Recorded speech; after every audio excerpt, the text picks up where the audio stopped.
नमस्कार केमन आছেন সবাই মাম্পিস ব্লগে আপনাদের অনেক অনেক স্বাগত জানাই।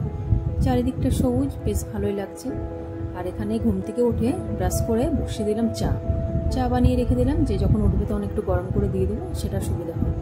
রান্নাঘরে কাজে লেগে পড়লাম। এখানে আনা হয়েছে মাছে ধোয়া হয়ে গেছে, নুন হলুদ মাখিয়ে নিলাম। এবার বেশি নেই, অনেক থালা বাসন নামানো আছে, অনেক বলবো না, দুটোই আছে।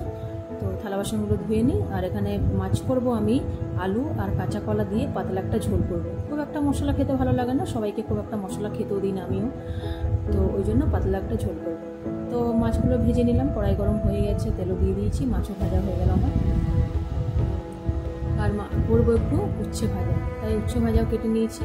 আর এখানে মাছ ভাজা হয়ে গেছে, দিয়ে দিলাম আলু আর কলা একসাথে সব ভেজে নিলাম। আর এইদিকে ভাতও বসিয়ে দিয়েছি, রান্নাটা একটু জলদি হয়ে যাবে, প্রচণ্ড গরম তো রান্নাঘরে বেশিক্ষণ থাকতেও ভালো লাগে না। আর এখানে আলু আর কলা ভাজা হয়ে গেছে, সাথে পেঁয়াজও একটু ভেজে নিলাম, মশলা দিয়ে দিলাম, সব ভাজা হয়ে গেল। এবার দিয়ে দিলাম জল, পাতলা ঝোল করবো তো তাই একটু জলটা বেশি। মাছও দেওয়া হয়ে গেল আমার, এবার ঝোলটা ফুটলেই নামিয়ে নেবো। আর করবো একটু উচ্ছে ভাজা, কস্তুরি মেথি দিয়ে নামিয়ে নেবো। তো কস্তুরি মেথি দিয়ে মাছটা বেশ ভালোই লাগে খেতে। তো আজকের ভিডিওটা এখানেই শেষ করছি। আমার ভিডিও কেমন লাগে অবশ্যই কমেন্টে জানাবেন। দেখা হচ্ছে কোনো নেক্সট ভিডিওতে।